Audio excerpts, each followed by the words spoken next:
entenem un moviment que es va produir a tot el món i que és part importantíssima del que anomenem modernitat cinematogràfica, és a dir, el que coneixem com el fenomen dels nous cinemes. Això és un fenomen que afecta quasi a tots els països del món.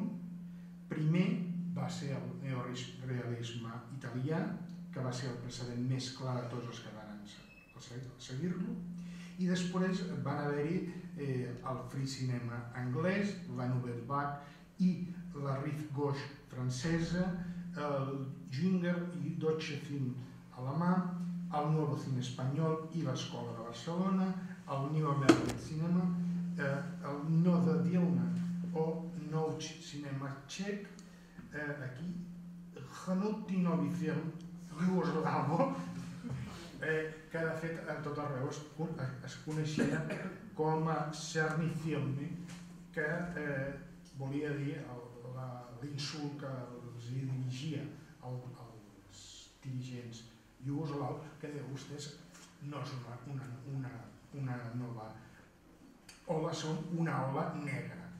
El nou cine brasilenc, etc. Així fins a cobrir tota Europa, els països de l'est, quasi tot Amèrica Llatina, Japó i fins i tot algun país de l'Àfrica, com per exemple Senegal amb Ousmane Sembène. Evidentment, els nous cinemes eren molt diferents entre si, a causa dels diferents contextes de cada lloc, ja que no eren iguals a les condicions de Nord-Amèrica amb, per exemple, les d'Hongria, o el Regne Unit amb les de l'Espanya franquista.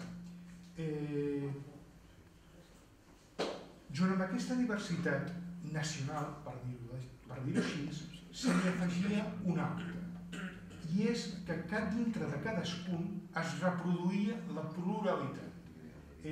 Carles Duran no és Pere Portabella, Alain Resnais no és Jacques Demy, el mític Jean-Luc Godard no és Claude Chabrol, i Pasolini no és igual a ningú, ni a Sergio Sitti, que és el seu fidel acompanyant i col·laborador, ni als altres. Tots el conjunt de nous cinemes van produir una reacció en cadena que el que va destrossar és la idea que es tenia del cine. Va imposar una nova idea que era una idea plural del cine. I aquesta idea plural és encara la que nosaltres tenim. Per exemple,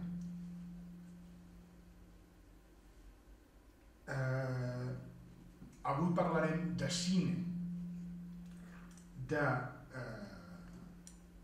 Pasolini, però quan sortim d'aquí parlarem de les estrenes del cine de Barcelona. I ni Barcelona i el cine de Pasolini, la veritat és que no tenen res a veure. Tot és cine, però res és exactament el mateix. Molt esquemàticament es parla llavors d'un cine comercial i d'un cine d'autor, dintre del qual hi ha també mil i un matisos. Bé, jo no m'extenc més. José Enrique és l'autor o coautor, junt amb Mirito Torreiro i Esteve Riambau, d'un llibre fundacional sobre els nous cinemes europeus, o sigui que ell, en tot cas, haurà vist en què el segueixo i en què m'aparto. Itàlia és un cas a part. Per un cantó ja ha tingut el neorealisme i, per tant, és molt difícil trobar un nou cinema italià com a moviment. Però, al mateix temps, sorgeixen un nombre enorme de cineastes.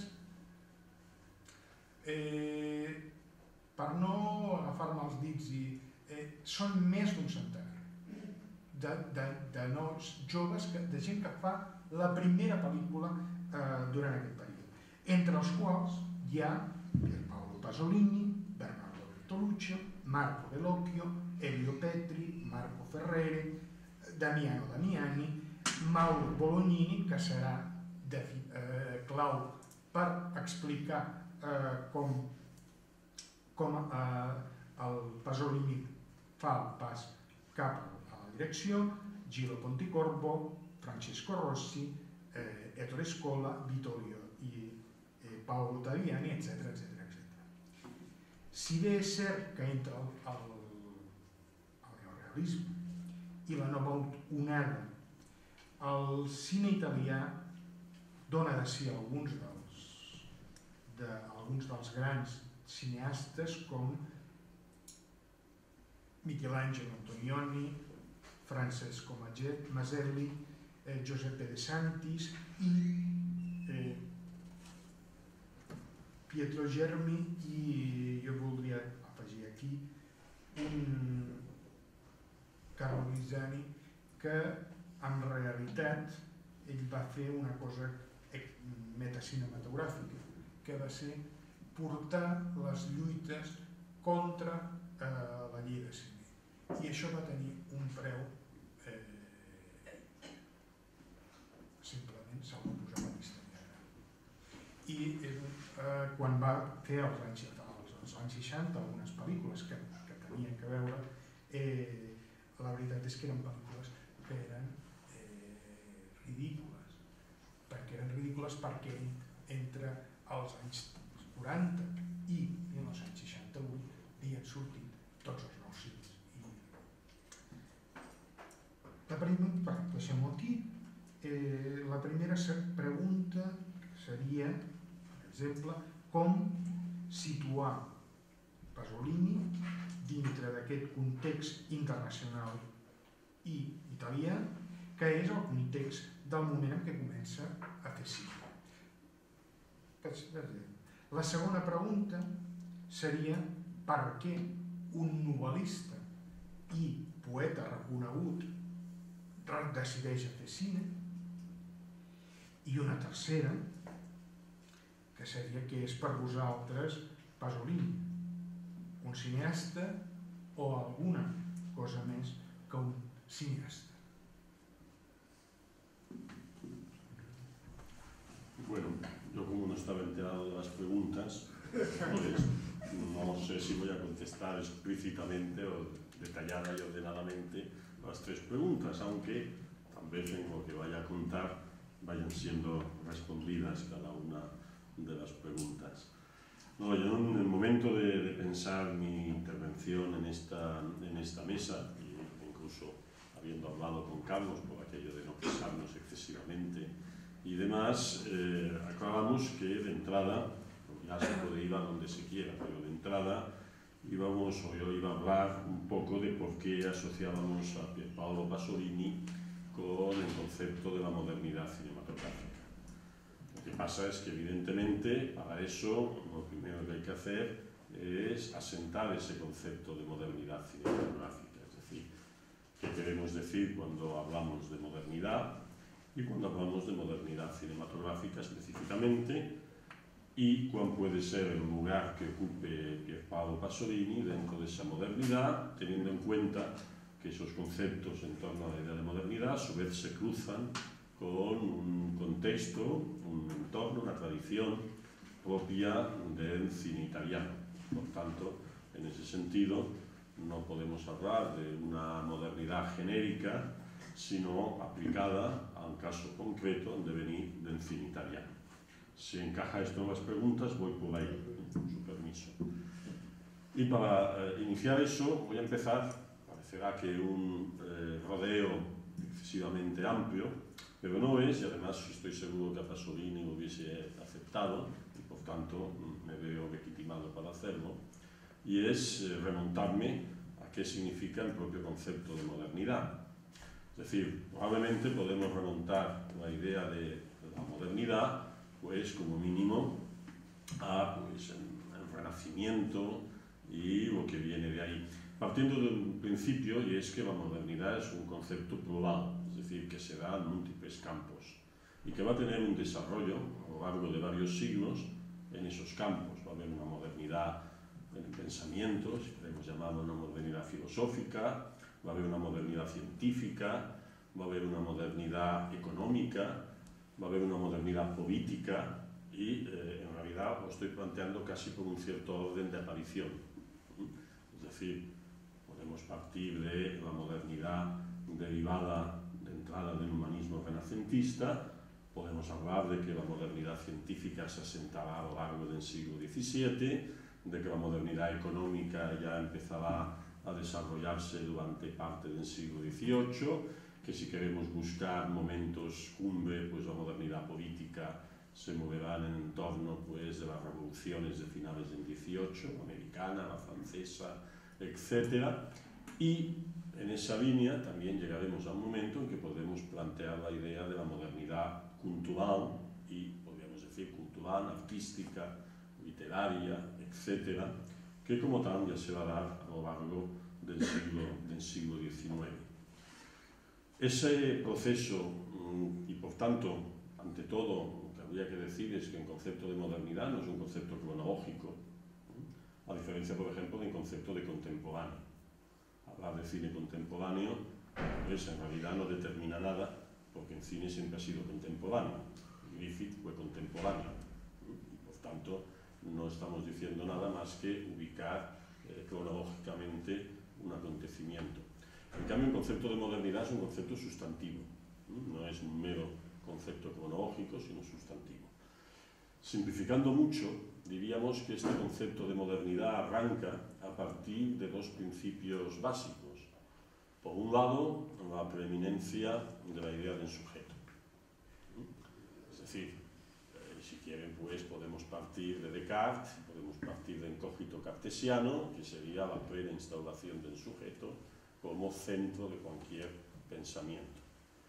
La segunda componente sería la apropiación del mundo a través del discurso.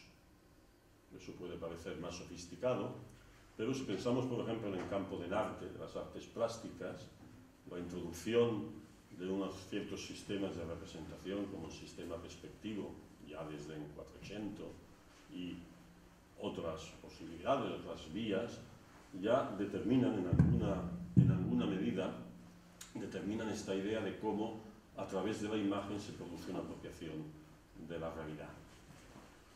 Una apropiación de la realidad que es paralela a la apropiación geográfica en las grandes expediciones y en las conquistas de lo que va a derivar en el colonialismo, de la apropiación de la realidad en términos científicos, a partir de un conocimiento positivo de la realidad a través de la ciencia, de una apropiación de la realidad en términos económicos, etcétera, etcétera. Bien, este micrófono está flácido, o sea, va bajando. Bien, cuando hablamos de la modernidad artística, que también sería, modernidad cultural y artística, que también sería el último elemento que se integra, la última incorporación que se integra al ámbito general, plural de la modernidad, una vez venciendo las resistencias academicistas, clasicistas, etcétera, etcétera, nos encontramos que la modernidad artística prácticamente va a ser el epílogo de todo este tránsito, todo este recorrido que planteábamos a lo largo de varios siglos que constituían el conjunto de la modernidad. ¿Qué quiero decir con eso? Quiero decir que la modernidad artística se va a fundamentar en dos principios que son un poco la contradicción de los principios fundadores de la modernidad.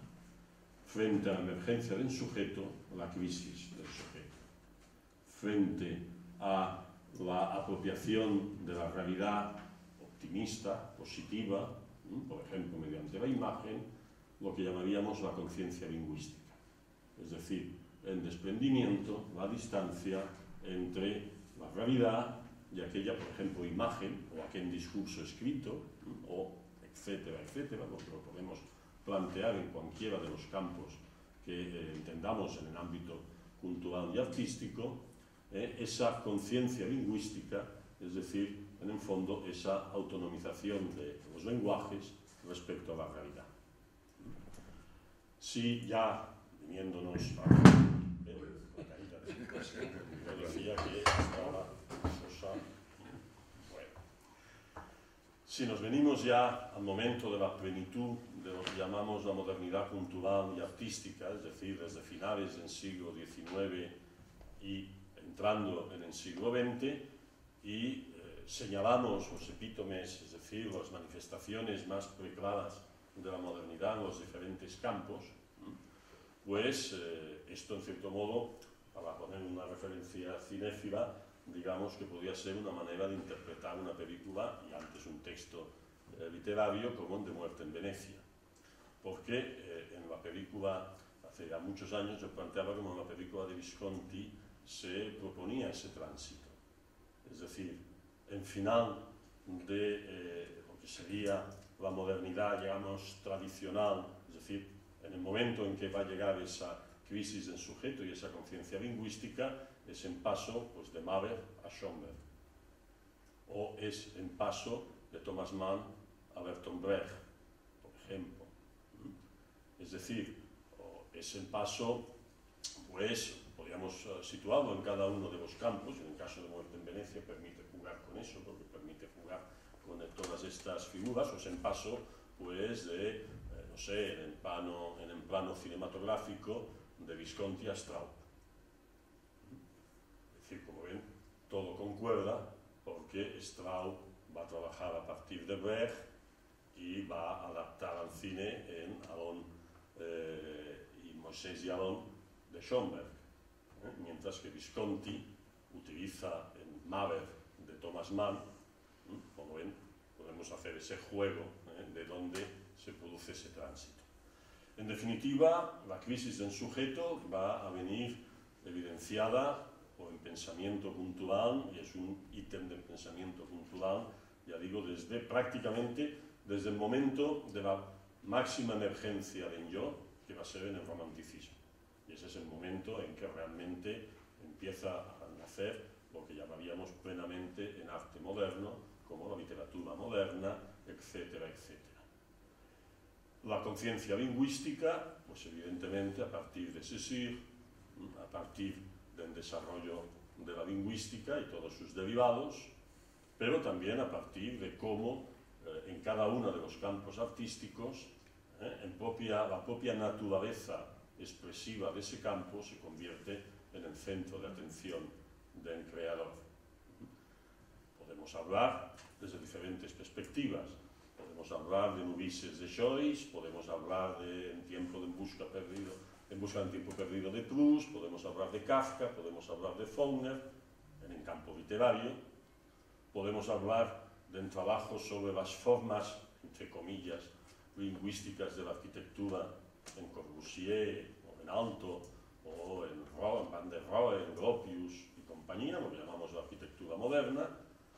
Podemos hablar de la ruptura de los cánones tradicionales de la melodía y otros principios de la música que llegarían pues hasta ese límite que significan Stravinsky, Schönberg y compañía. Es decir, podemos plantear cómo esos dos ítems, la doble crisis, la crisis del sujeto y la crisis de los lenguajes, que en definitiva deviene en esa componente autorreflexiva de la actividad artística, y pues, si quieren en el campo de las artes plásticas, evidentemente la disolución del valor mimético de la imagen pictórica, por ejemplo, o la puesta en crisis, aquí volveríamos a Duchamp, si quieren, de la pipa, es decir, la puesta en crisis de la capacidad representativa de la imagen respecto o la disociación entre la imagen y la realidad. Cerremos todo este preámbulo y todo este rodeo y vayamos al cine. En el cine también determinamos la idea de una modernidad cinematográfica. Cierto es que nunca podemos hablar de modernidad en términos absolutos, sino que hablar de modernidad siempre tiene que ser en relación a un clasicismo.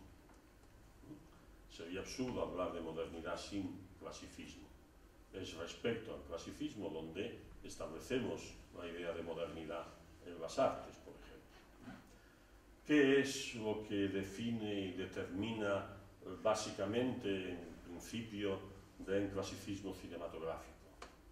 Pues son dos elementos clave, que luego intentaremos conectarlos con lo que decíamos del sujeto y de los lenguajes, que son, por un lado, la transparencia y, por otro lado, la narratividad.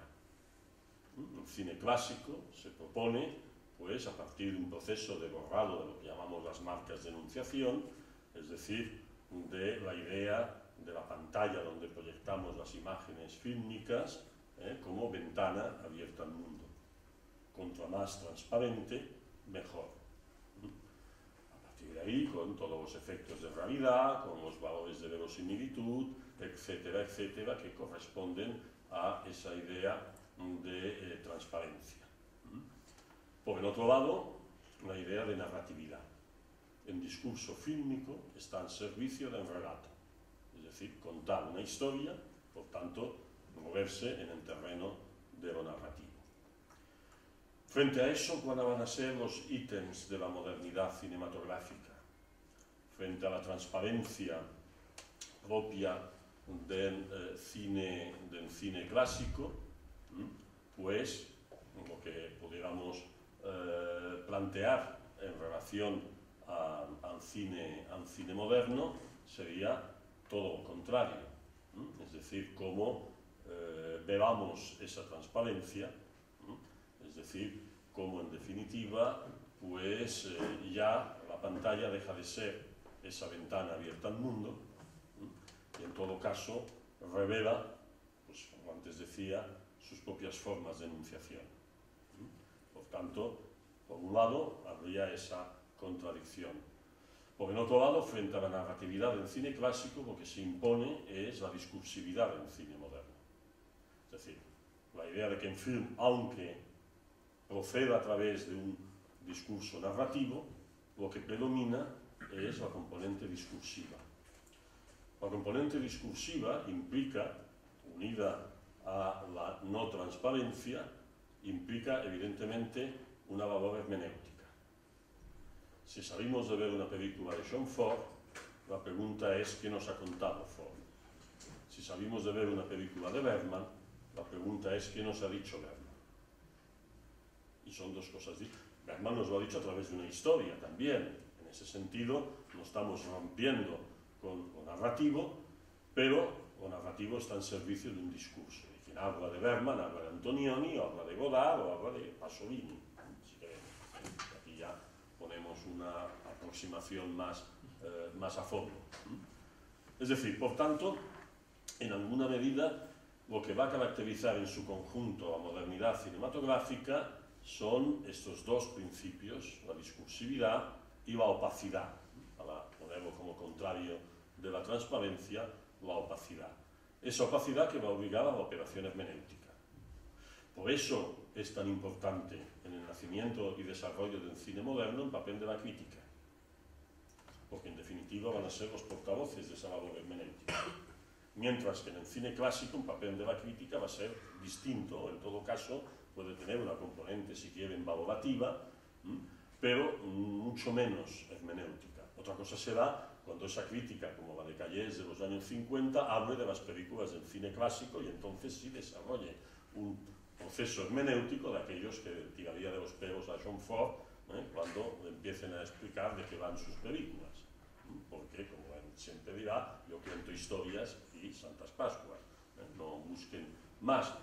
Pero desde esa trayectoria hermenéutica propia ya de la modernidad, pues sí, también va a haber una revisión de todo el cine clásico. En alguna medida, la estrategia va a estar basada en dos principios, que son los principios que enuncia Cahiers du Cinéma. Por un lado, en relación a esa crisis del sujeto, pues, como ocurre en el romanticismo y a partir de ahí, la entronización máxima del sujeto a través de lo que llamamos la política de los autores. En cuanto a la componente, diríamos, de ese trabajo hermenéutico a partir de la opacidad fílmica, de la opacidad del cine moderno, ese trabajo discursivo es lo que referíamos a la idea de la puesta en escena, la mise en scène. política de los autores y mise en scène, van a ser las dos bases fundamentales de la acción crítica, del trabajo crítico, sean Callés o todos aquellos que después han venido por la senda abierta por Callés. Entonces, primer puente. ¿En qué medida Pierpaolo Pasolini responde a estos principios? Bueno, lo de la conciencia lingüística en relación a Pasolini casi me da vergüenza subrayarlo. Porque, evidentemente, en el caso, y no solo en el caso de Pasolini, una característica fundamental de la modernidad cinematográfica es en qué medida cuántos cineastas de la modernidad se desdoblan en una reflexión teórica. Nosotros podemos conocer las memorias de Kim Vidor o la divertida autobiografía de Joseph von Sternberg, ¿no?, en La broma en una lavandería china. Es decir, los grandes cineastas del cine clásico, cuando han escrito sus memorias, su autobiografía, etc. Pero salvo aquellos que no se mueven en el terreno del clasicismo, si queremos utilizar la terminología a lo Burke del cine institucional, sino que se han movido en formas alternativas, caso Eisenstein, sí que ha tenido detrás, o caso Pudovkin, o otros, o Bertov, sí que junto con el trabajo fílmico ha habido un trabajo teórico. Pero los grandes clásicos del cine hollywoodense o del cine, bueno, el propio Renoir escribe también su autobiografía, no hay un trabajo teórico detrás. En cambio, si empezamos a pensar en Rossellini, en Antonioni, en el propio Pasolini, por supuesto, en Tarkovsky, en Straub, en Kluge, fundamentalmente, en Alexander Kluge, y tantos otros, incluso en alguna medida Lindsay Anderson, y tantos otros cineastas de la modernidad, se desdoblan en un aspecto teórico.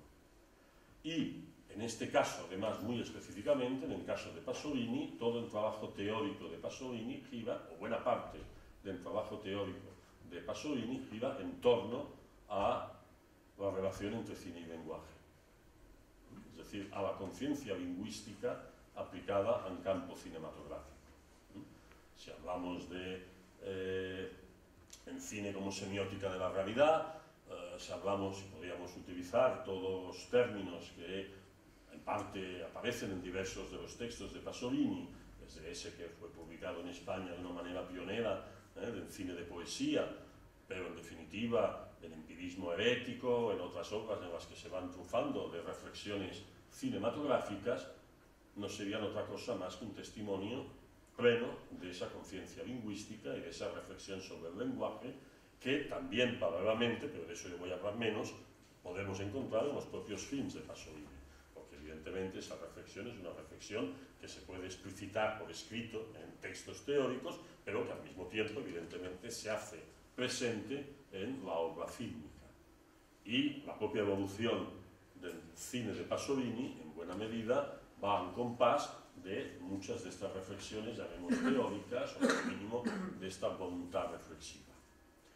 Para acabar ya mi primera intervención, y luego ya iremos, si quieres, a las preguntas concretas que planteabas, todo esto, en el caso de Pasolini, se va a desarrollar en un determinado contexto. Ese contexto, evidentemente, en primera instancia, es en el cine italiano. Y, como tal cine italiano, tiene una trayectoria. Cuando hablamos de la modernidad cinematográfica tiene una serie de áreas de incubación.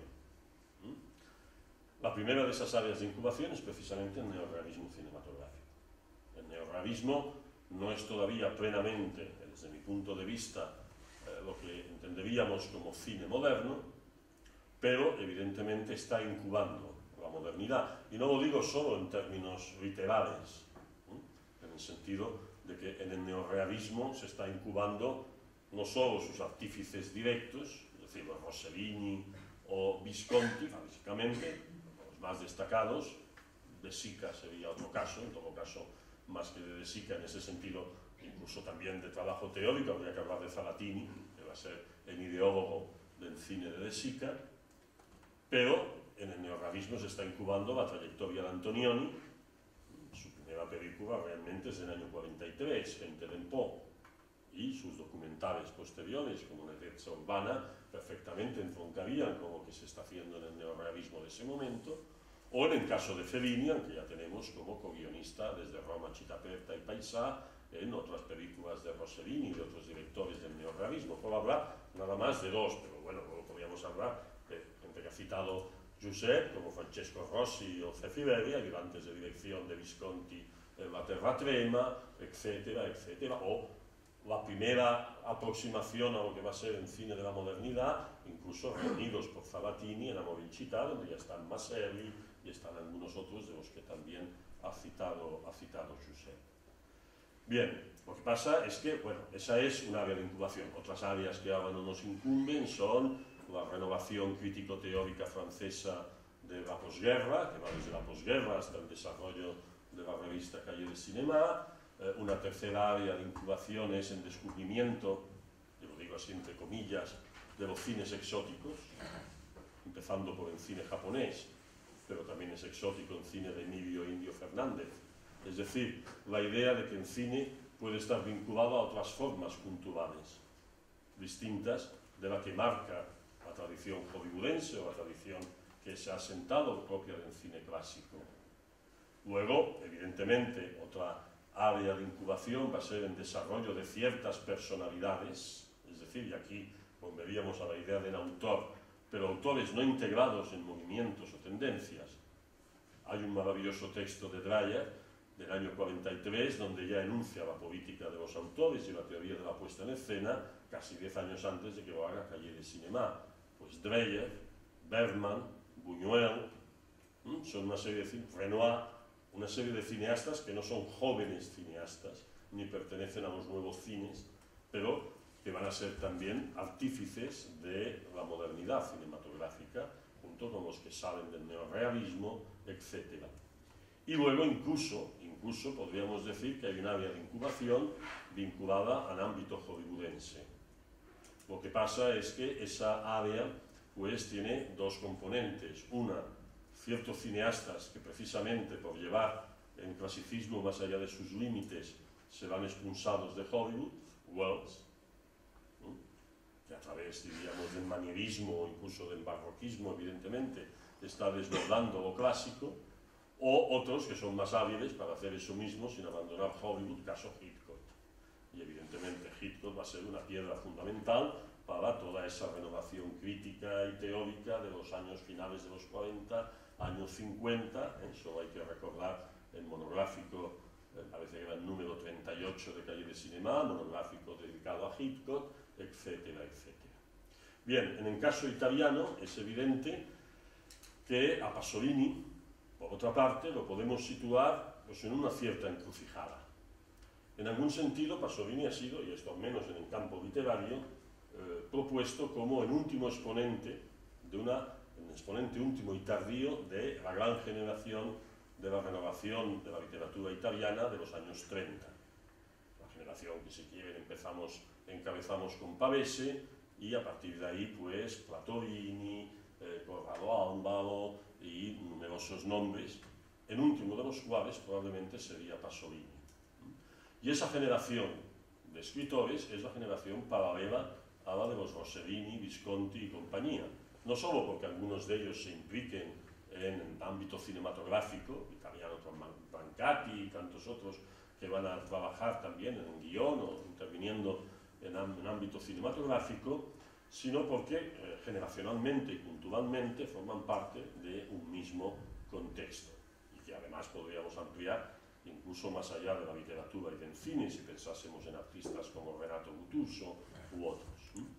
Pues bien, en ese sentido Pasolini sería uno de los últimos que se incorpora ya tardíamente a esta generación y que en cierto modo podría ser el puente entre eso y lo que vendrá, sea en el campo cinematográfico, el nuevo cine italiano y demás. Por eso, en cierto modo, las primeras películas de Pasolini, sobre todo las dos primeras, Acatone y Mamma Roma, en muchos casos son todavía leídas por la crítica del momento como prolongaciones del neorrealismo.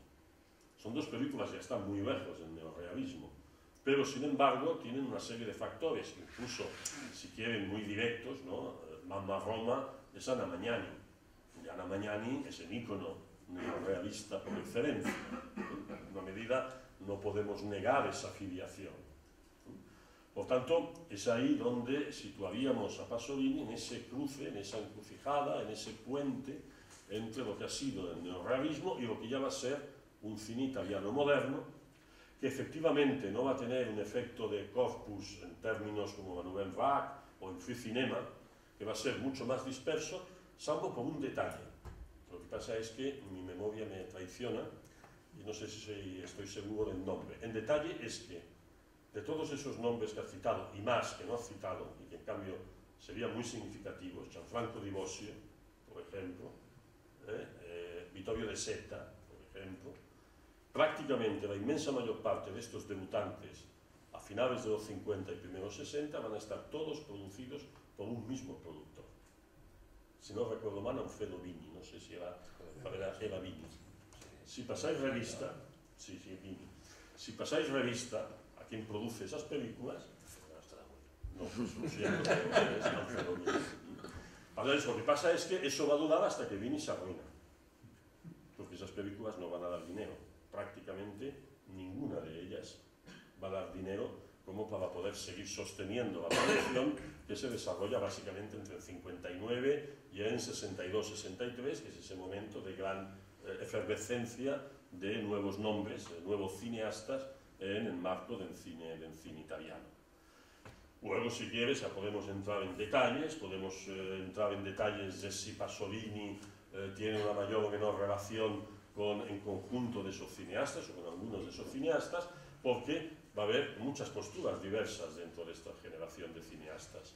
Es decir, en algunas ocasiones con una vinculación al neorrealismo. Probablemente Banditti a Orgoso, por ejemplo, va a ser una película netamente derivada del neorrealismo.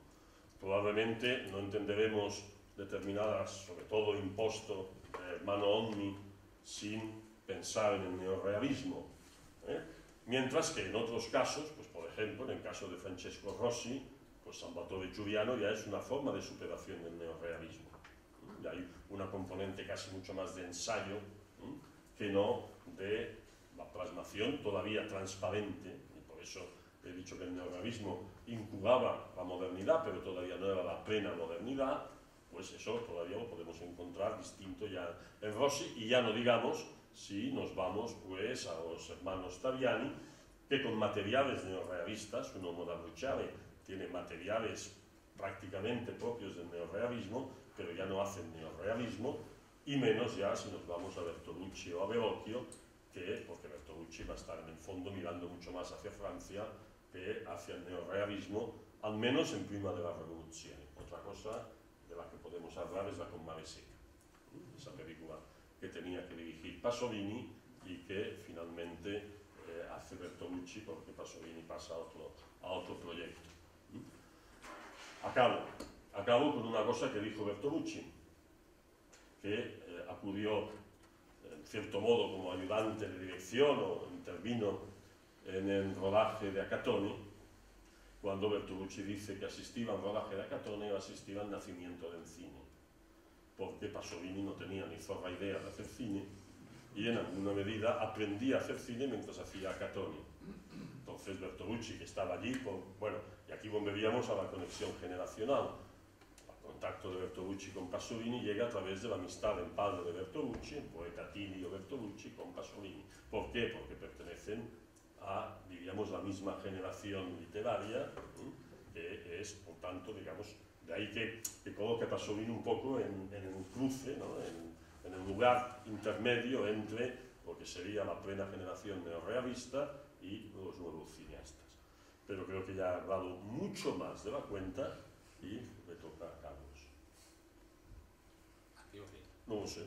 No sé. De hecho, Aquí, ¿no?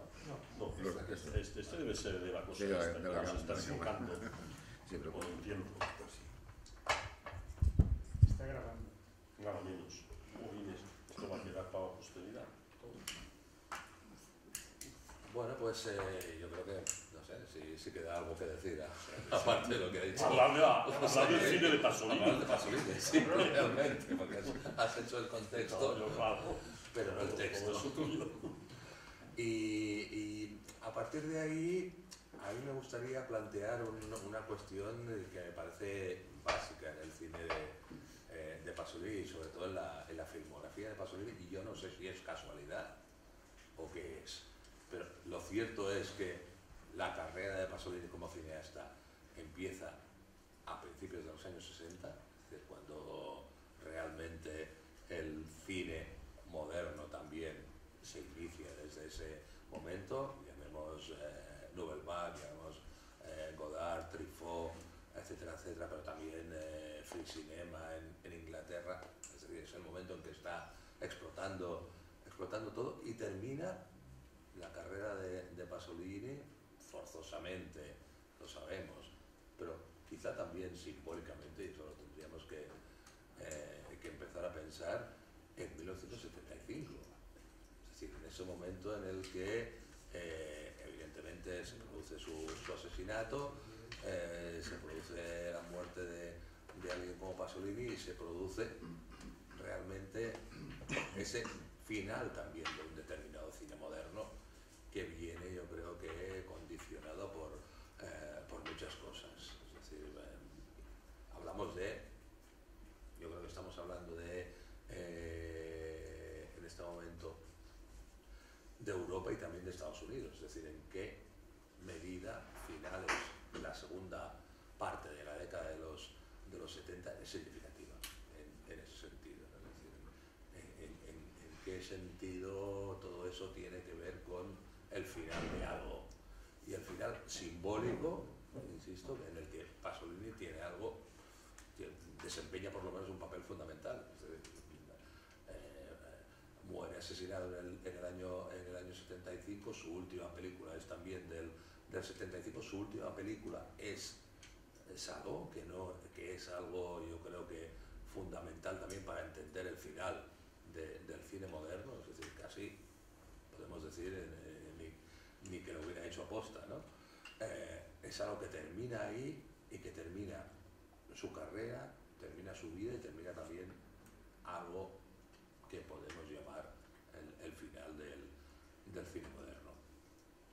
En ese sentido, en lo que significa Pasolini desde principios de los años 60, cuando empieza su carrera cinematográfica, hasta mediados de los 70, hasta el 75, cuando termina con Saló, yo creo que está de alguna manera dialogando, empezando a ver muchas cosas, en el sentido en que podríamos hablar de cine moderno, tal como lo ha explicado José Enrique,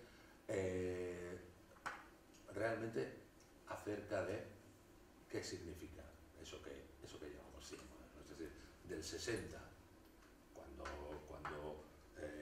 empieza, cuando se estrena una película como Acatone, hasta el 75, cuando se acaba de estrenar una película como Saló y termina la propia carrera y la vida de Pasolini, son 15 años en los que vamos a preguntar qué ocurre ahí.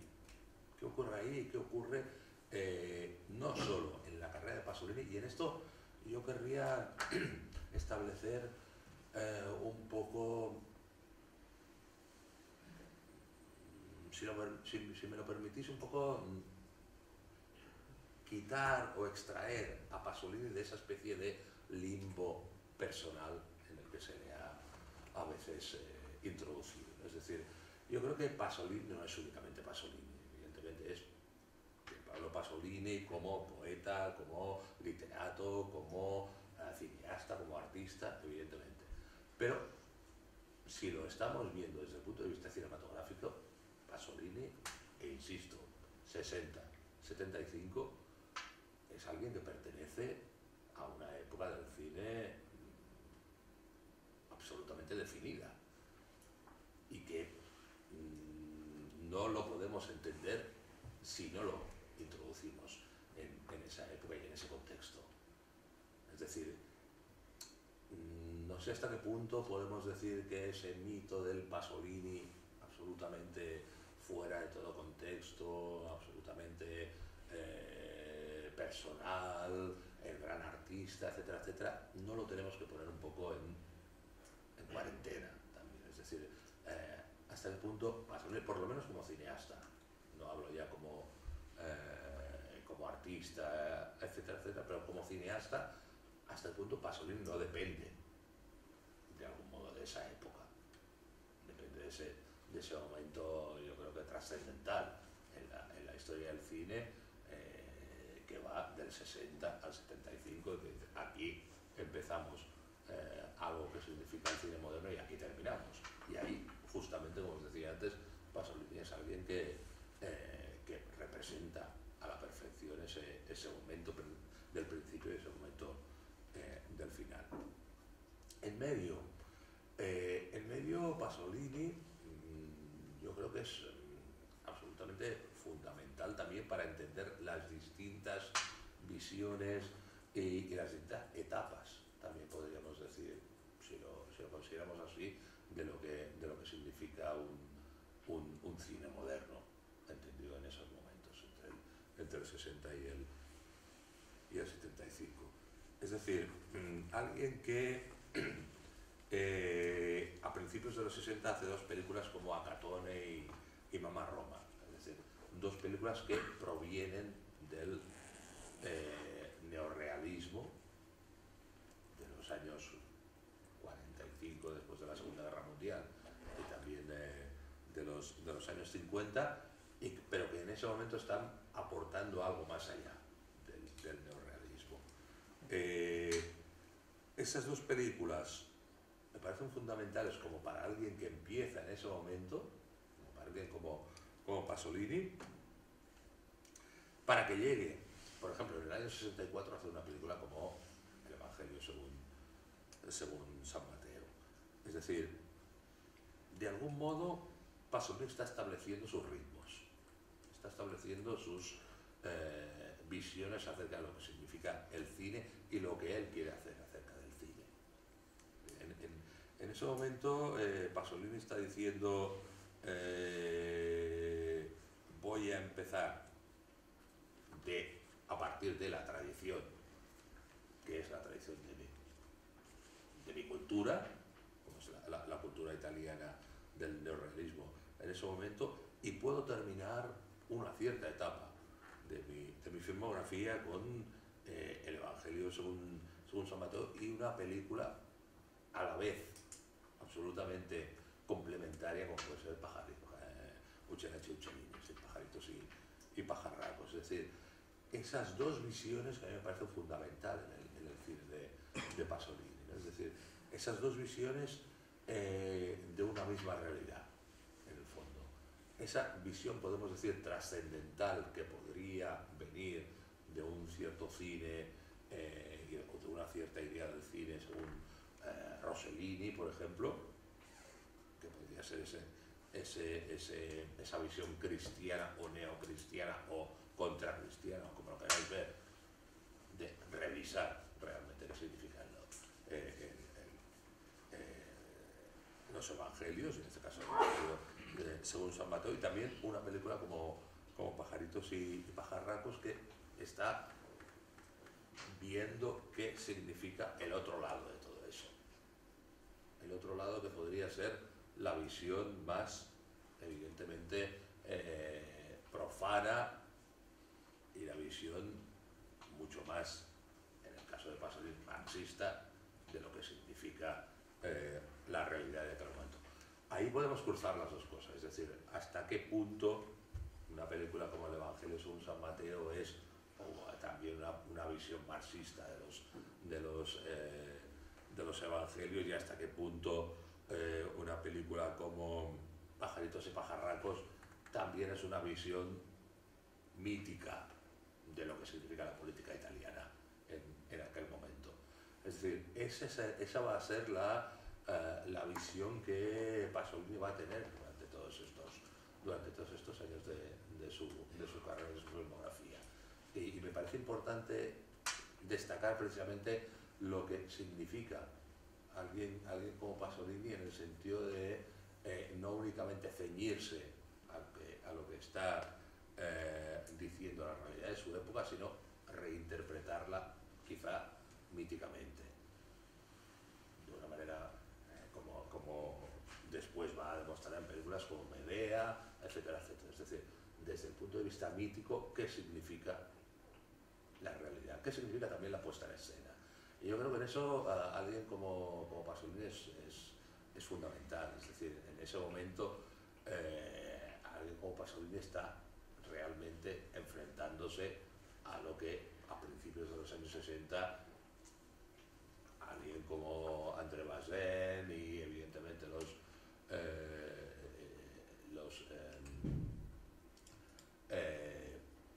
sus discípulos en Cahiers du Cinéma, etcétera, etcétera, François Truffaut, Edith Romer, etcétera, están en ese momento hablando de qué significa la puesta en escena. Yo creo que Pasolini entra en ese instante en un debate básico en ese momento de la historia del cine.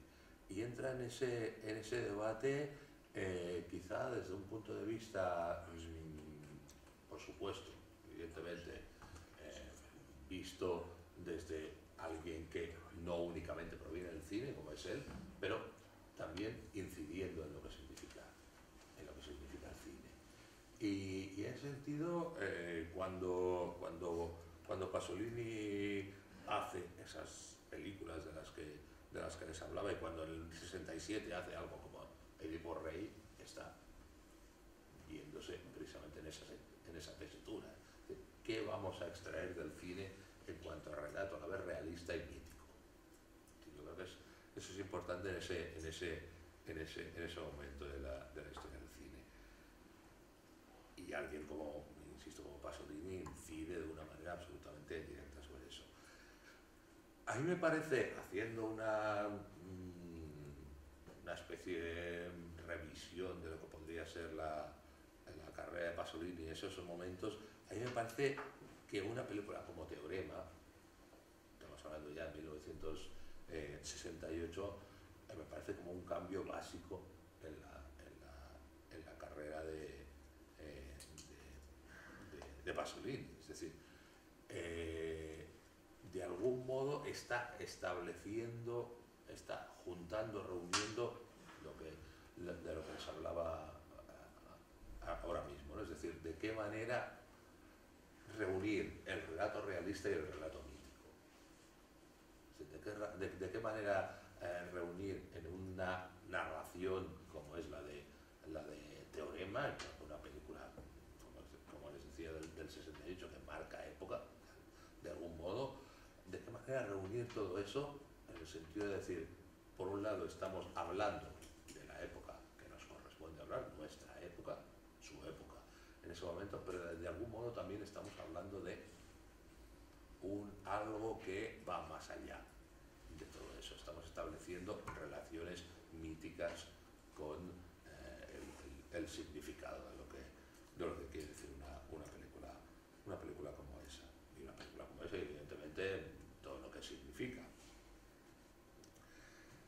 En ese sentido, yo creo que la carrera de Pasolini, como les decía, avanza de una manera absolutamente muy brutal y muy a pasos gigantados en esos, en el fondo, como les decía, 15 años en los que dura su carrera, y cuando nos enfrentamos a principios de los 70 y cuando vemos que a principios de los 70 Pasolini empieza lo que se conocerá después como su trilogía de la vida, con el Decamerón, los cuentos de Canterbury, las 1001 noches.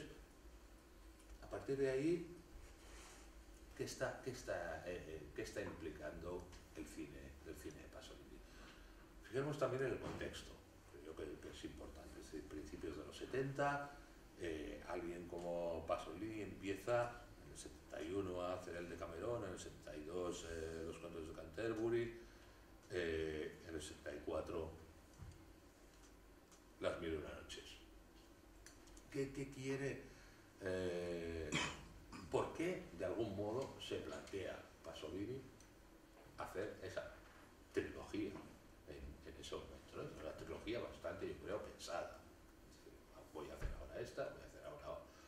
la siguiente y la tercera. Es decir, es algo bastante deliberado, podríamos decir. Yo creo que en ese sentido lo que está intentando Pasolini es algo que está en el aire de los tiempos también, de principios de los 70. Es decir, una cierta visión de la narratividad que a la vez se pone a sí misma en cuestión. Es decir, ahí podemos incluso, me atrevo a decir, enlazar el cine de Pasolini ya no solo con lo que podría ser el cine de Bertolucci de esos principios de los 70, también el conformista, el Automata con París, etcétera, etcétera, sino también me atrevería a decir lo que se está haciendo en Estados Unidos, en Hollywood. Es decir, de qué modo una cierta visión de la narratividad se está poniendo en cuestión a sí misma. Yo creo que, por eso que les decía al principio de sacar o quitar a Pasolini de esa especie de limbo en el que parece estar incluido y que no parece ver nadie más ahí. Yo creo que vale la pena introducirlo en ese contexto también. ¿Qué ocurre cuando ponemos a Pasolini, por ejemplo, al lado de, no sé, ahora ya de Arthur Penn, de Jerry Sachs, es decir, de los cineastas de los años 70 norteamericanos, incluso que están partiendo de una cierta nueva narratividad? Yo creo que eso es importante porque lo que hace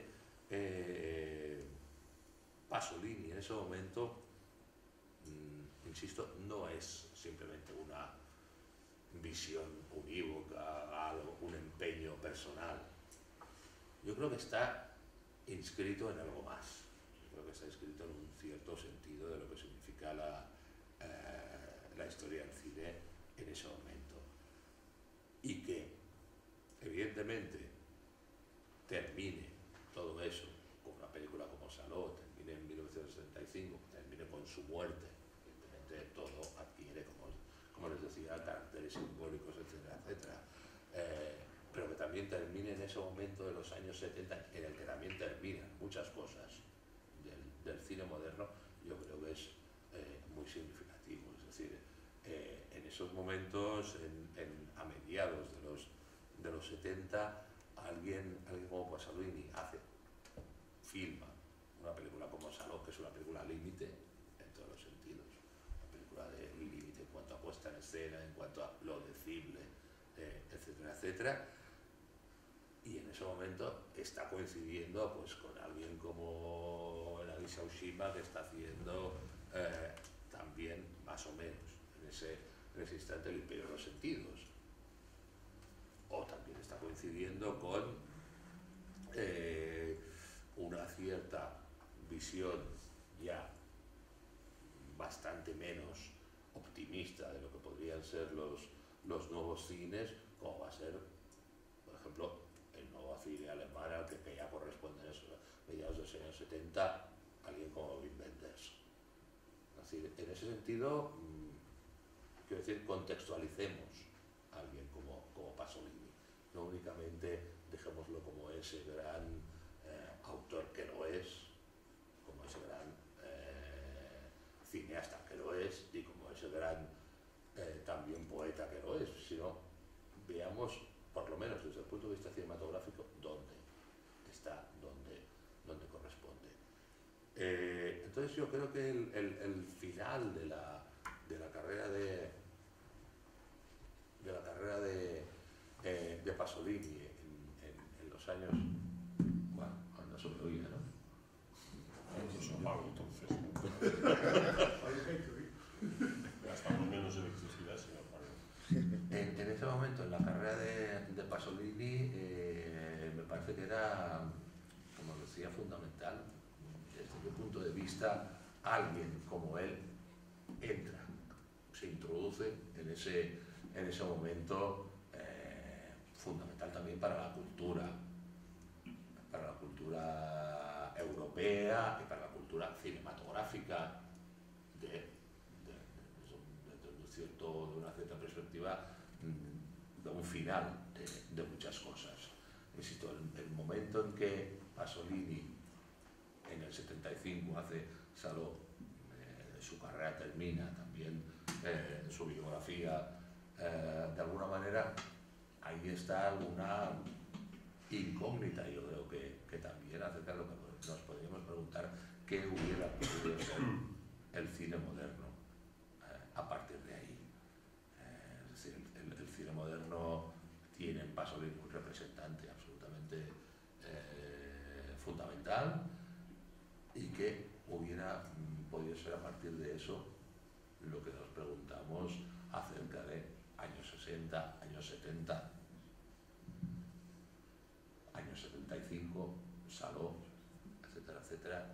Ese límite del lenguaje cinematográfico del que muchos han hablado acerca de esa película, ¿qué hubiera habido a partir de ahí?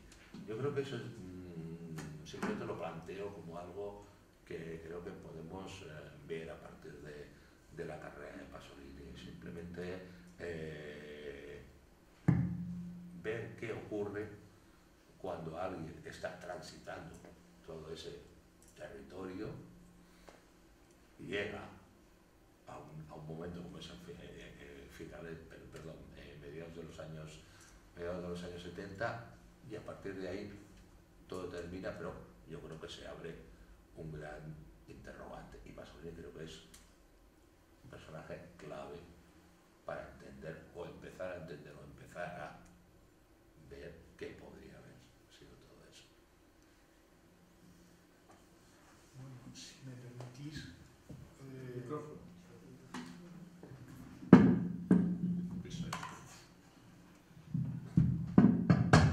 unos cuantos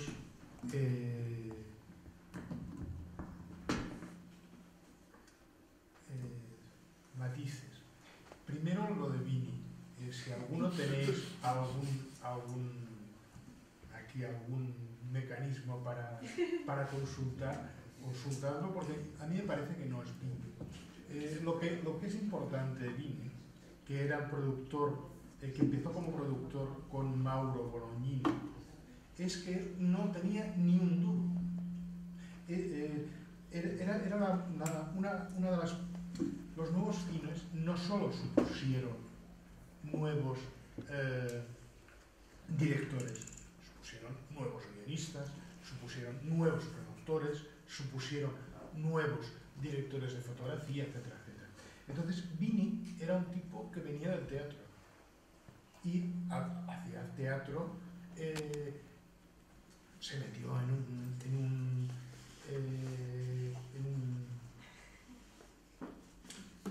teatro universitario, le salió bien, se metió en el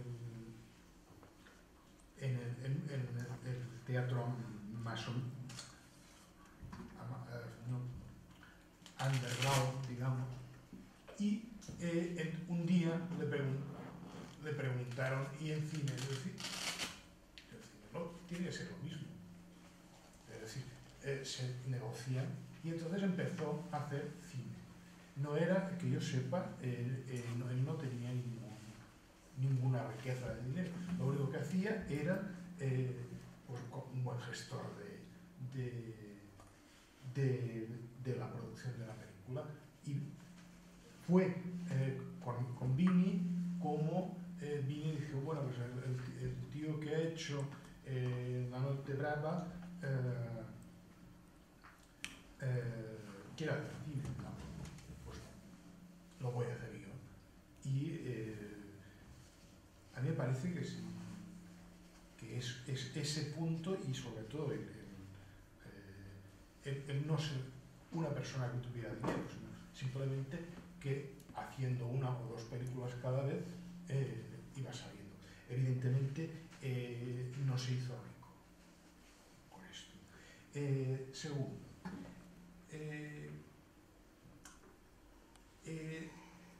hay un aspecto de Mammarroma y de Acatone que es los dialectos. Es decir, lo que él hace es mostrar al subproletariado romano, pero también mostrarlo como algo. Y que eso es lo que le va a decir después, cuando en los años 70, decir, yo ahora no puedo hacer la película porque no hay nadie que hable. En esto de dialectos se me ocurre Hermano Olmi, como alguien, y segundo, con lo que decía, has dicho, Carlos, la importancia del Vangelo y después la importancia del drama. Yo me parece que aquí hay un error. Porque no has mencionado La Ricotta. La Ricotta, que es la única película que prohíbe. Y que hasta el 68 o 69 está prohibida íntegra. Y a partir del 68 se puede ver con muchos cortes. De modo que cuando tú ves lo que han cortado, dices, eso no es la película que yo he visto. Después, en los años 70, es la película que bueno, se va a ver y va a ser la que ahora conocemos todos. A mí me parece que es La Ricotta donde se produce primero por una cuestión que tiene que ver con la periferia romana. Lo que no es que desaparezca a Catone en el 62, 63, pero sí hay muchos cambios en la periferia romana que obligan a... Él lo dice, cuando yo hice Ragazzi di Vita, no había nada. No había nada. Y la última, para conseguir dinero, lo último era irse y por decirlo en plata, hacerle una mamada a un homosexual. Punto. Porque esa era la única forma de conseguir dinero para, evidentemente, o esto o dedicarse a atracar. Pero, en cambio, ahora, lo decía Pasolini en un artículo precisamente en el 72, dice, ojo, hay cosas para niños, hay la televisión que ha empezado hay motos, hace todo un elenco de lo que es la forma de consumismo que se ha aportado. Y eso va a cambiar profundamente la gente que está viviendo en las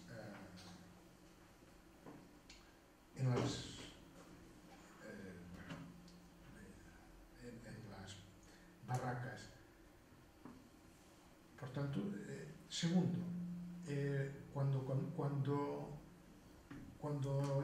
cogen el Estado,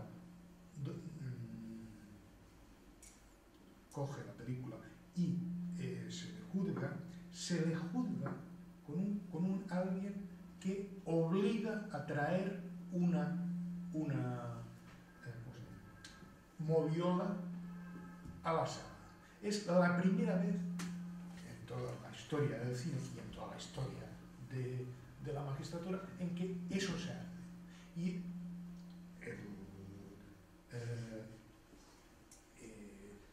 el magistrado se sabe ahora que había pedido hacía 2 meses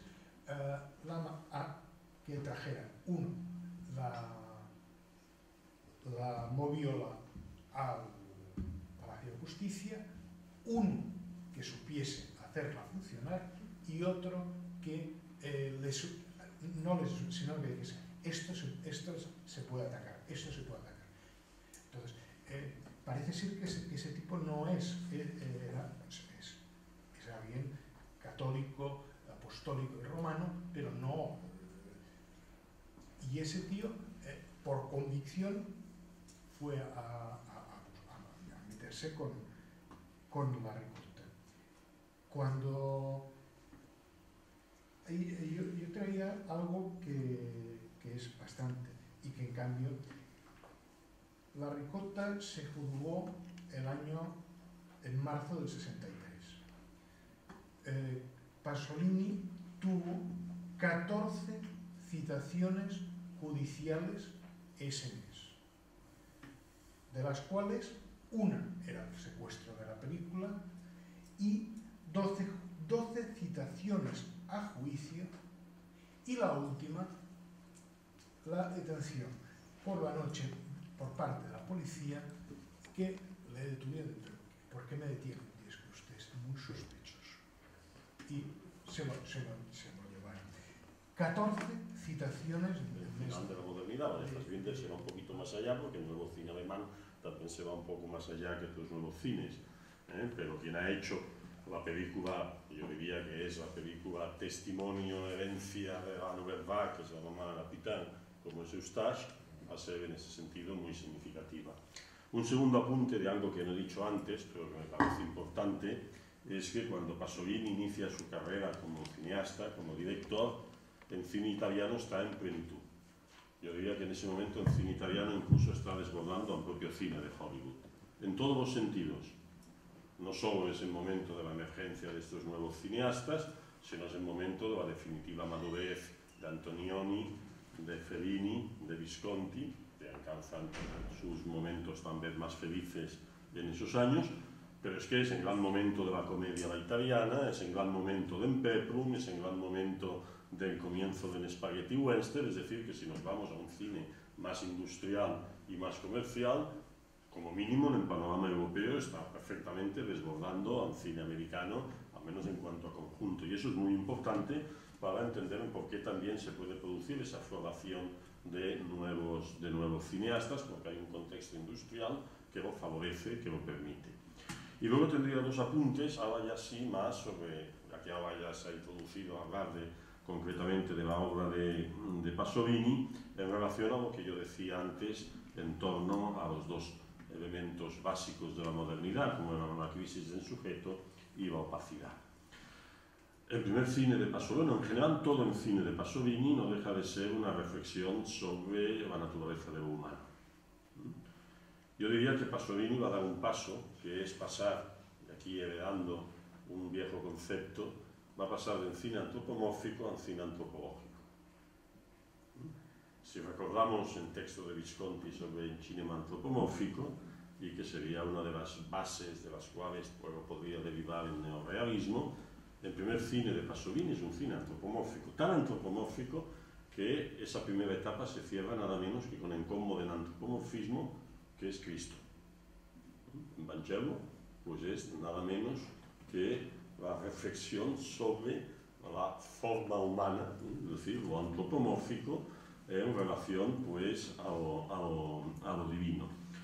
Por tanto, y si pasamos a partir del Vangelo, progresivamente va a decantarse hacia la reflexión en torno a, pues por ejemplo, la dimensión mitificadora del ser humano. Ya hay un Cevacci y un Cellini, ya hay una componente sobre determinados mitos contemporáneos, por ejemplo, en relación a ideologías como el marxismo, etc. O a partir de ahí ya toda la reflexión mítica que puede ir desde los orígenes, es decir, Edipo rey, pero inscribiendo Edipo rey en la contemporaneidad, en prólogo, con Simbana Mangano, etcétera, etcétera. Evidentemente luego será Medea, pero en definitiva tanto Teorema como Porcive también están en esa línea. Es decir, la idea del ser humano como constructor de mitos, en cierto modo, ahí la crisis de un cierto paradigma científico en la explicación de lo humano. Lo que pasa es que ese devenir, esa trayectoria, también es a la vez una trayectoria, y aquí voy a otro elemento, cada vez más opaca. Es decir, más requiriendo un trabajo, como decía antes, de hermenéutica. Evidentemente, Teorema y Porcile se sitúan totalmente en ese terreno, es decir, ya abandonan completamente. Y eso, claro, eso en Edipo, en Medea es más sencillo, porque en alguna medida retrotrae a un tiempo mítico. En cambio, en Teorema no hay un tiempo mítico, se supone que es un tiempo contemporáneo, pero evidentemente la historia que se nos cuenta es esa historia a interpretar con el simbolismo de cada personaje, y en Porcile se juega a combinar un tiempo mítico y un tiempo histórico. Un tiempo histórico, además, claramente connotado con elementos de la historia reciente, el nazismo, etcétera, etcétera. Lo que pasa es que, en cierto modo, ahí se va a producir también un deseo de retorno a lo humano, y un poco yo entiendo la trilogía de la vida como el retorno positivo a lo humano, y en todo caso, cuando se ha hablado de Saló en términos contradictorios respecto a la trilogía de la vida, como un fin de muerte, es decir, como esa plasmación de la muerte, pues un poco en desencanto tras, bueno, ¿tras qué? Tras la apropiación absolutamente comercial de la trilogía de la vida. Es decir, las películas de la trilogía de la vida, en forma decreciente, más en Decameron que los cuentos, y más los cuentos que las Mil y una noches, pero en definitiva son películas absolutamente recuperadas desde el punto de vista comercial, desde el punto de vista del público, etc. Y yo creo que frente a esa idea de recuperación viene, como decía antes Carlos, en plantear los límites de lo decible. Es decir, ¿es recuperable Saló? ¿O Saló es una patada en el estómago de ese público que ha ido a ver la trilogía de la vida? Y entonces es muy divertido porque buena parte la gente iba a ver Saló todavía pensando en las películas de la trilogía de la vida, y se encontraba lo que se encontraba. Es decir, literalmente digamos que debía terminar vomitando frente al jolgorio de la trilogía de la vida. Es decir, en la cual hay ese proceso de recuperación tanto pues del erotismo, de la alegría de vivir, etcétera, etcétera, que había asociado pues a tiempos como la Edad Media occidental o la Edad Media oriental. Ese interés por lo oriental también tendría su contrapartida, es decir, yo creo que a lo mejor un texto como Petróleo sería un poco la contrapartida a la visión, digamos, mucho más positiva y alegre desde el punto de vista antropológico de pues, los apuntes sobre la India, o es decir, los trabajos más netamente, casi diríamos, etnográficos. Pero en ese sentido yo creo que incluso esa doble idea de la preocupación, la crisis del sujeto, la preocupación por la naturaleza de lo humano, y ese trabajo en torno pues a mito, el símbolo, por tanto, aquello que requiere un trabajo hermenéutico, literalmente lo podemos encontrar en el cine, en las películas de Pasolini. Por tanto, en ese sentido, lo que decía antes, su aportación desde el punto de vista de la modernidad no es solo que le podamos aplicar una cierta rejilla o que sea testimonio en términos de su trabajo teórico, etcétera, etcétera, sino que puede ser también una clave, al menos parcial, porque habría otras claves más vinculadas al contexto inmediato, a la evolución que tiene la sociedad italiana, efectivamente, entre el desarrollismo y el consumismo, a la crisis de finales de los 60, no al año 68, sino al año 69, aunque habría que recordar la posición de Pasolini respecto a la contestación universitaria, etcétera, etcétera, en aquel momento en que recuerda que los hijos del proletariado son los policías, no los universitarios. Por tanto, en esa posición siempre incómoda respecto a lo que serían las líneas, digamos, de la izquierda bien pensante, pero en definitiva lo que es la evolución, pues evidentemente va a estar también jabonada por determinados aspectos más coyunturales, es decir, una película como Evangelo, a pesar de las dificultades que pueda tener, es una película que, como bien sabemos, gana el premio de la OCIC, la Oficina Católica del Cine, en Venecia, y no podemos entender lo que significa Evangelo sin Juan 23. Forma parte de esa misma operación, de hecho. Por eso quiero decir que luego podemos ir anotando circunstancias concretas que pueden situar el debate que hay detrás de Ucerache y Uccelini no sería muy distinto del debate que hay detrás de algunas de las películas de los Taviani en ese momento de mediados de los 60 y que evidentemente están poniendo en discusión pues eso, en la tradición marxista y la tradición comunista en la sociedad italiana.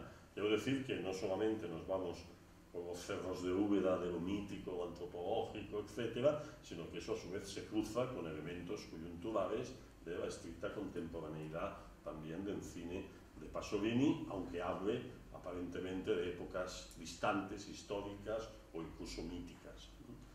Eran unas apostillas que yo había apuntadito. Sí, yo en este sentido únicamente decir dos cosas. Es decir, por un lado, ese lado... ¿No se me oye? Bueno, yo sí, no sé. Esa cuestión mítica de la que hablábamos, de la que hablabas tú, José Enrique, de la que hablaba yo antes, en el cine de Pasolini, que es evidentemente, yo creo que muy clara, pero que a la vez tiene que ver con, como decía José Enrique, con lo de... se va. Muy pasoliniano. Sí, con lo que significa el cine de Pasolini en unos momentos determinados. Es decir, el cine de Pasolini siempre está unido a su época. Eso es evidente. Yo creo que, como cuando decía antes, del 60 al 75 son 15 años en los que el cine de Pasolini está ahí viéndose, enfrentándose al cine también de su época y a la cultura de su época. Me parece que es evidente. Y en ese sentido podemos, claro, discutir qué ocurre cuando nosotros empezamos a decir, bueno, pues, como decía José Enrique, la trilogía de la vida, qué ocurre con la trilogía de la vida y qué está haciendo Pasolini con la trilogía de la vida y qué significa una película final, epílogo, como Saló, finalmente ante esa trilogía, ¿no? Evidentemente, eso yo creo que nos plantea problemas. Nos plantea problemas en el sentido, como decía José Enrique también, de hasta qué punto todo eso no ha sido asimilado por una cierta cultura Midcult o cultura general que ha dicho, bueno, el cine de Pasolini está aquí y lo clasificamos así.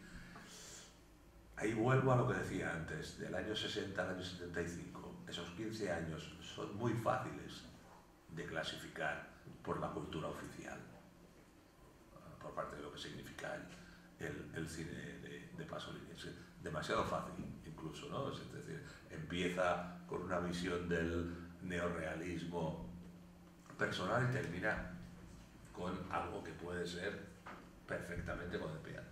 Como decíamos antes, la despedida de un cierto cine moderno. Ahí está, yo creo que un poco la duda ante el cine de Pasolini, ¿no? Es decir, es un cine que a la vez quiere moverse en el exterior de todo lo que significa el cine de ese momento, el cine contemporáneo a él, pero que a la vez inevitablemente acaba siempre confluyendo con lo que significaba el cine y el sentido del cine en ese momento. Es decir, lo que decíamos, es decir, ¿qué significaría si no la trilogía de la vida si no la viéramos en ese contexto de los años 70? ¿Y qué significaría una película incluso como Saló si no la viéramos como final de todo eso? Es decir, la duda, me parece a mí, está en eso. Es decir, todo, por un lado, muy pensado, o quizá muy pensado, y todo por el otro lado, que encaja perfectamente. ¿Cómo tenemos que enfrentarnos nosotros ahora mismo, 40 años después, a todo eso? Yo creo que eso es lo importante, ¿no? Es no decir el cine de Pasolini está allí, tenemos los años 60 y 70 a Pasolini, es decir, no, eso está ahí, pero no es ningún objeto de museo. Es decir, como contemporáneo contemporáneamente nosotros ahora nos tenemos que enfrentar al cine de Pasolini, lo que significó en su época los cruces que evidentemente estuvo experimentando en su momento, y a todo lo que ahora eso nos dice algo también acerca de lo contemporáneo, de cómo se inscribe el cine de Pasolini en la contemporaneidad. Yo creo que es un poco eso, más allá del Pasolini de museo, del Pasolini de aquellos años, etcétera, etcétera, que queramos centralizar. Yo creo que eso es lo que nos interesa ahora. Suposo que si teniu alguna intervenció o una pregunta seria el moment. Queden 10 minuts menys. I després aquí fora ens han preparat un piscolabis.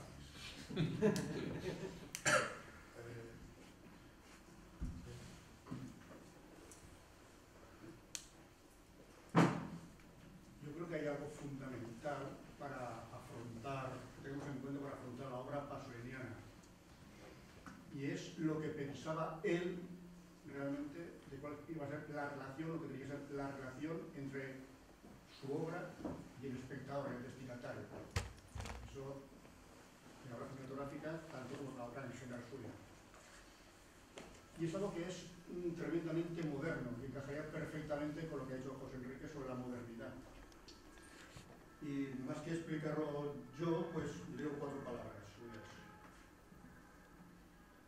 El espectador, para el autor, no es más que otro autor.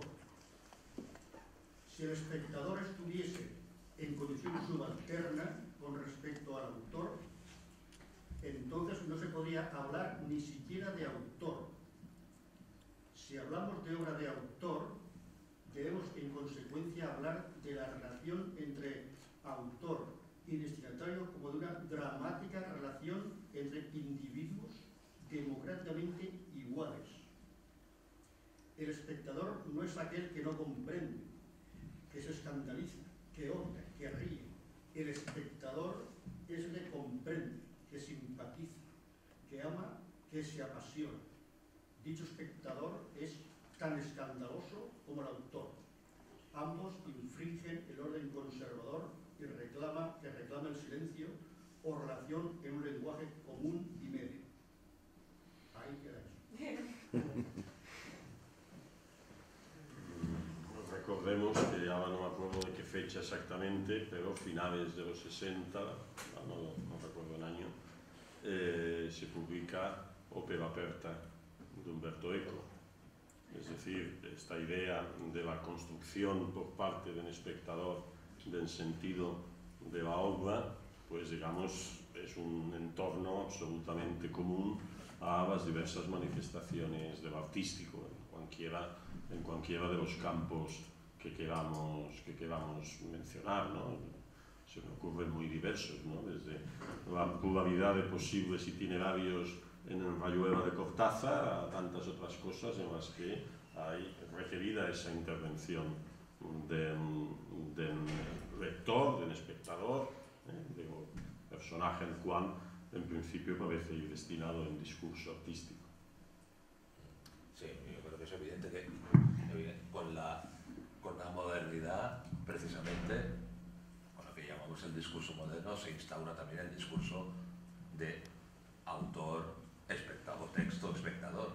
Decía José Enrique acerca de alguien como Umberto Eco, ¿no? O sea, la obra abierta es precisamente eso. Es decir, desde un determinado momento la obra se abre, es decir, se cierran esas fronteras que había entre el autor y el espectador. Pero yo creo que eso no es únicamente algo que pueda adscribirse a Pasolini, yo creo que es algo que pueda adscribirse a la modernidad en general. Y entonces a partir de eso, evidentemente, Pasolini tiene juega un gran papel en todo eso, pero también otros muchos. Sí, no olvidemos la participación de Pasolini en los 2 convenios, en los 2 digamos, congresos o conveni, utilizando la palabra italiana, de Pesaro, donde aparte de Pasolini están precisamente Eco, Bettini y toda una serie de intelectuales que se están moviendo ya en el territorio de la semiótica, en el territorio de la lingüística, y en ese sentido, en esa idea de la aplicación de la semiótica en ámbito del papel del espectador, como en otra medida sería el papel del lector en un caso más literario.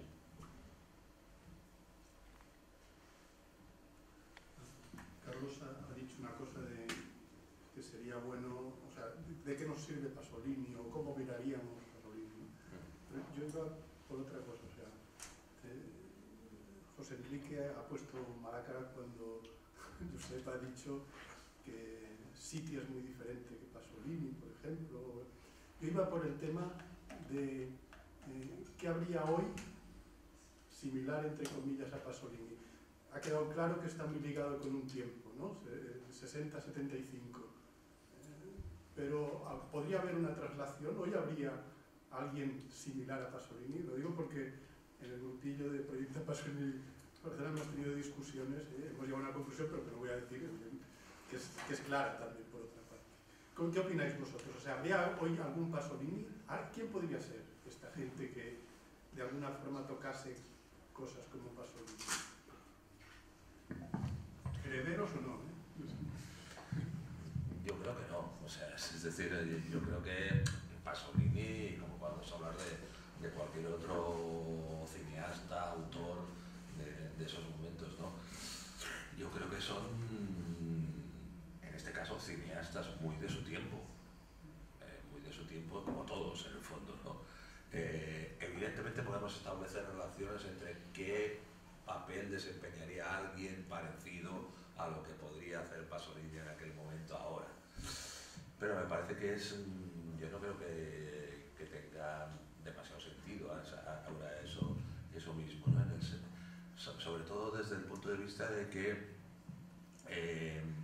la visión contemporánea, y cuando digo contemporánea digo ahora contemporánea, ahora mismo, en estos años del cine, no tiene nada que ver con lo de los años 70, con los años 60 y con los años 70 cuando estaba Pasolini plenamente en activo.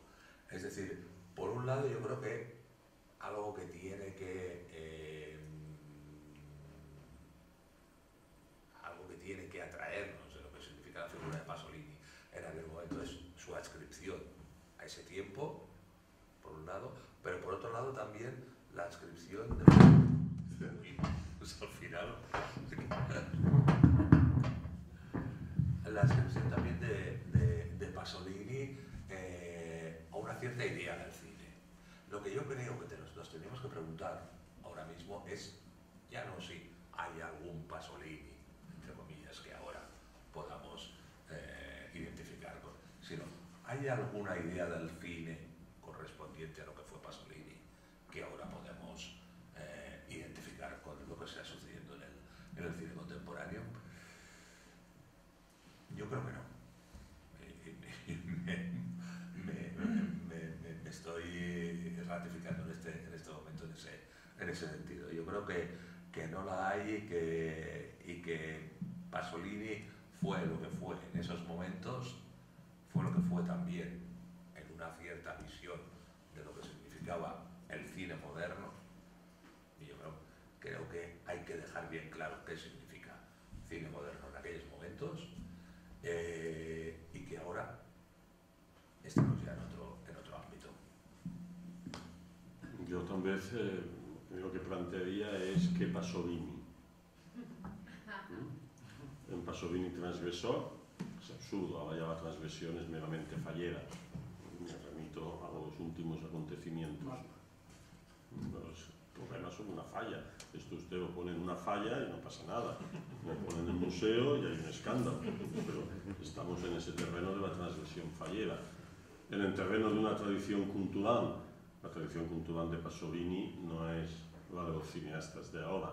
Yo no puedo hablar mucho de los cineastas de ahora porque cada vez soy más profesor de universidad y menos crítico de cine. Es decir, cada vez estoy menos en la onda de la actualidad. Pero me da la sensación de que la trayectoria cultural de la que surge el cineasta Pasolini es bastante distinta de la trayectoria cultural de la que surgen los cineastas contemporáneos, incluso aquellos que puedan ser más interesantes y más valiosos, porque los referentes culturales han cambiado, y han cambiado enormemente. Entre otras cosas, han pasado 50 años ya, o sea, no estamos hablando de minucias, han pasado 50 años desde entonces, y han cambiado muchas cosas, y en ese contexto actual es muy difícil. Pasolini todavía pertenece a una tradición de una cultura literaria, una cultura escrita fundamentalmente, no solo por su trayectoria antes del cine, sino que su propio cine está vinculado a esa tradición cultural de lo escrito, llamémoslo literario si se quiere, pero desde el Vangelo a sus adaptaciones, etcétera, forman parte de esa cultura que es muy distinta de la cultura audiovisual en la que básicamente se han formado los cineastas actuales. Y eso probablemente no es ni bueno ni malo, simplemente es distinto. Por eso digo que al menos ciertos Pasolinis difícilmente podrían darse en la actualidad, porque bajo, como decía uno de los miembros de Manuel Bach, bajo las condiciones de presión y temperatura que hay ahora, no puede darse el mismo acontecimiento. Me da la sensación. Sí, yo creo que... No, simplemente iba... Una cosa muy breve, en relación de cosas que habéis dicho, esta relación de Pasolini-Eco, la intervención del señor ahí detrás, me parece que esto se da, y otra cosa que se ha dicho, un momento de gran boom del cine, de la industria del cine italiano, que competía o no con el americano, en fin, pero que es verdad que era una... Porque esto pasaba en una Italia muy peculiar. Una Italia extraordinariamente importante con el tiempo, incluso se habla de Juan XXIII, lo habéis citado, ¿no? Esta Italia, que es la Italia de la hegemonía en parte del Partido Comunista, de que todo este mundo... La hegemonía cultural, sobre todo. Muy seria, la reacción de Gramsci, evidentemente, y luego también con esta especie de dicotomía del terrorismo que en aquellos momentos en Italia formaba parte de las cosas que ocurrían y del compromiso. En este momento yo pienso todo este mundo en que Moravia también estaría implicado, ya no se produce. Bueno, yo creo que ahí hay dos tiempos distintos. Un tiempo es antes en 69 y su entorno, y otro tiempo es después en 69 y su entorno. Es decir, hasta en 69, 70, efectivamente, sobre todo en el campo cultural, hay una hegemonía de izquierda, básicamente de la izquierda comunista, pero de la izquierda comunista tradicional. A partir del 68-69 empezaba a aparecer el manifiesto, empezaba a ser desbordada la izquierda comunista tradicional, la del PCI, que por su parte se encaminará hacia la idea de un compromiso histórico, etc., mientras otro izquierdismo que ya no va a ser, por tanto ya no va a haber, diríamos, un frente de izquierdas, no digamos comunista, pero un frente de izquierdas, en cierto modo, hasta cierto punto homogéneo dentro de lo que cabe, y dentro del cual, no obstante, como ya he dicho antes, Pasolini siempre era un poco un personaje discrepante, ¿no? Un poco en Pepito Grillo, y en cierto modo, en Pepito Grillo es, en este caso, un cuervo de Uccelacci Uccellini, está literalmente en el cuerpo presente el personaje de Pepito Grillo. Entonces, por eso, a partir del 69-70 también lo que va a haber es efectivamente un doble terrorismo, un terrorismo de izquierdas, pero también un terrorismo de derechas, que es muy importante de cara a Salò. Porque el atentado de la Piazza Fontana, atentado en el tren que era de Turino, Bolonia, etc. Y eso evidentemente también influye en el momento del paso de la trilogía de la vida a Salò. Es decir, la visión optimista es difícilmente sostenible en esa coyuntura, ¿no? Pero efectivamente, yo diría que con esos dos tiempos, estos dos movimientos, no es un único movimiento, en estos dos movimientos, evidentemente Pasolini participa de una manera o de otra en estas dos fases, diríamos, de la muy viva cultura italiana de esos años. Claro, cuando han hecho la pregunta de un cineasta hoy en día, lo primero que pensaba es que en Italia se me han caído los palos del sombrajo, ¿no? Porque en el cine italiano contemporáneo, con gran medida, quien hay, ¿no? Pero bueno, Pisco Valls. S'ha acabat. Gràcies per haver vingut.